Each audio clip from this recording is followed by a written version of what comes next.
Di pagi hari ini mungkin kita akan bahas terkait otak nih, terkait otak kita nih teman-teman. Teman-teman pernah tahu nggak sih kalau eh otak kita itu sebenarnya ukurannya bisa berkembang, kemudian kalau dari sisi kalau orang IT bilangnya RAM-nya juga bisa berkembang.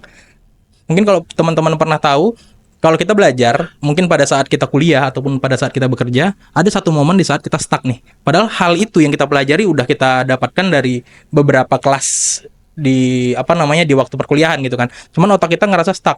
Nah, itu adalah akibat otak kita secara fungsi kognitifnya tidak pernah terlatih atau tidak pernah dilatih atau kurang dilatih. Nah, di sini mungkin saya akan membahas tentang neuroplasticity.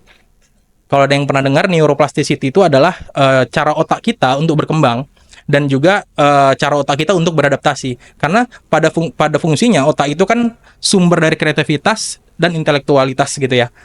Nah, sebelum kita sebagai manusia tentunya kita pengen dong ya, gimana caranya kita memanfaatkan kinerja otak kita.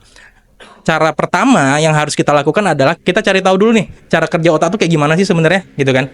Nah, mungkin di momen ini saya akan share hanya salah satu fundamental cara kerja otak. Karena kalau secara kompleks, otak itu strukturnya cukup kompleks. Karena memang itu adalah aset terpenting bagi manusia gitu ya teman-teman. Oke, jadi neuroplasticity itu apa? Mungkin kalau teman-teman tahu, contoh, sorry ya, kalau misalnya ada orang yang tiba-tiba jadi apa namanya yang nggak bisa ngeliat tunanetra. Nah, kalau teman-teman menyadari mereka satu fungsi dari indranya menghilang, tapi seiring berjalannya waktu indera-indera yang lain akan semakin aktif dan semakin kuat. Entah itu indera penciuman ataupun indera peraba dan lain-lainnya. Nah, itu adalah salah satu bukti otak kita itu adaptif. Dia akan terus berkembang untuk sesuatu yang belum terbiasa dia lakukan sebelumnya. Nah, di sini maksudnya adalah otak kita itu akan terus bisa kita kembangkan dengan cara pertama kita akan selalu coba untuk latih dia dengan cara-cara yang meningkatkan fungsi kognitif seperti membaca atau merubah kebiasaan.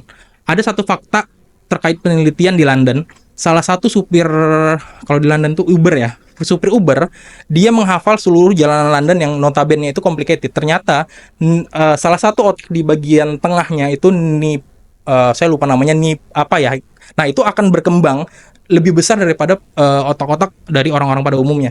Itu kenapa? Dia setiap hari menjalani sebuah kebiasaan yang selalu berbeda, jalan yang berbeda, tempat yang berbeda, dan visualisasi yang berbeda. Nah, hal-hal itu yang bikin otak kita berkembang. Kalau contoh sederhana, teman-teman mau melatih otak itu, kayak kita pakai jam di sebelah kiri biasanya gitu kan. Coba aja seminggu 2 minggu pakai di sebelah kanan. Sikat gigi tangan kanan. Sebulan 2 bulan sikat gigi tangan kiri. Nah, itu merangsang fungsi otak kita. Jadi di setiap otak tuh ada yang namanya neuron. Neuron ini titik-titik. Nah, kemudian dia akan mengirimkan informasi satu sama lain saling keterkaitan yang namanya neurotransmitter. Kayak jadi dia nggak bentuk jalur nih dari satu informasi ke informasi lain. Nah, itu cara kerja otak yang paling complicated. Dia akan ada connecting dotnya tuh antara satu informasi dan informasi lainnya. Jadi kalau teman-teman mungkin masih kecil ya, anak kecil nih kita kasih cabe, dia nggak tahu nih cabe ini apa. Ketika dia cobain, ternyata pedas. Nah, otak dia itu merekam. Jadi ketika dia ngeliat cabai, dia udah tahu itu pedas. Nah, itu adalah connecting antara informasi visual dan informasi perasa.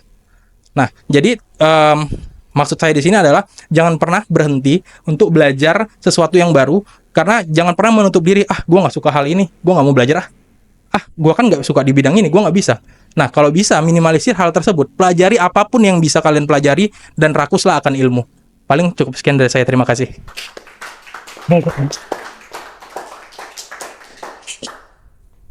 Oke, kita yel-yel teman-teman ya.